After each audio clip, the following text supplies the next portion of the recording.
Es hora de preguntarse cómo el ser humano puede cambiar la dirección de los acontecimientos. A su vez, ¿quiénes podrían producir ese formidable cambio de dirección sino los pueblos, que son precisamente el sujeto de la historia? Habremos llegado a un estado de madurez suficiente para comprender que a partir de ahora no habrá progreso si no es de todos y para todos. Entonces la lucha será clara. En el último escalón de la desestructuración, en la base social, empezarán a soplar los nuevos vientos. En los barrios, en las comunidades vecinales, en los lugares de trabajo más humildes, comenzará a regenerar el tejido social. Este será aparentemente un fenómeno espontáneo.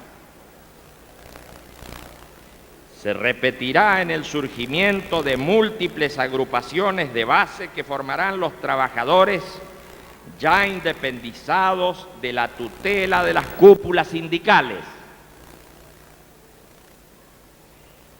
Aparecerán numerosos nucleamientos políticos sin organización central, en lucha con las organizaciones políticas cupulares.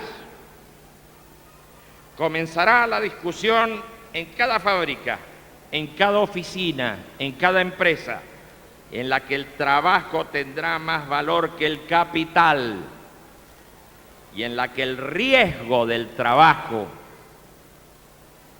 será más clara que el riesgo del capital a la hora de considerar prioridades.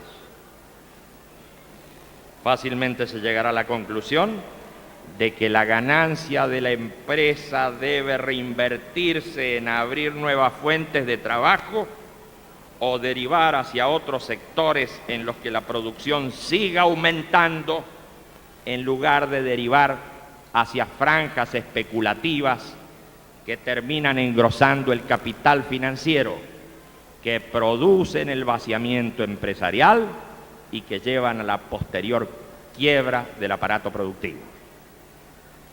El empresario comenzará a advertir que ha sido convertido en simple empleado de la banca y que en esta emergencia su ayuda natural está en el trabajador. El fermento social comenzará a activarse nuevamente y se desatará la lucha clara y franca entre el capital especulativo en su neto carácter de fuerza abstracta e inhumana y las fuerzas del trabajo, verdadera palanca de la transformación del mundo. Empezará a comprenderse de una vez que el progreso no depende de la deuda que se contrae con los bancos. Quedará claro que no habrá forma de descongestionar la concentración que lleva al colapso, sino es mediante una redistribución de la riqueza hacia las áreas postergadas. La democracia real, plebiscitaria y directa, será una necesidad, porque se querrá salir de la agonía de la no participación y de la amenaza constante del desborde popular.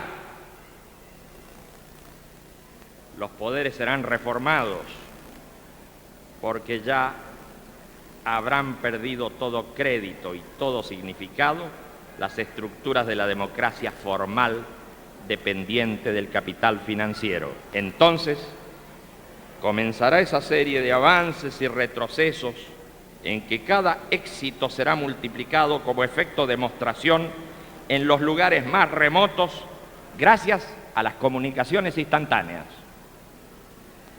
Ni siquiera se tratará de la conquista de los estados nacionales, sino de una situación mundial en la que se irán multiplicando estos fenómenos sociales antecesores de un cambio radical en la dirección de los acontecimientos. De este modo, en lugar de desembocar el proceso en el colapso mecánico tantas veces repetido, la voluntad de cambio y de dirección de los pueblos comenzará a recorrer el camino hacia la nación humana universal. Es esta segunda posibilidad, es a esta alternativa a la que apuestan los humanistas de hoy. Tienen demasiada fe en el ser humano como para creer que todo terminará estúpidamente. Y si bien no se sienten en la vanguardia del proceso humano, se disponen a acompañar ese proceso en la medida de sus fuerzas y allí donde estén posicionados.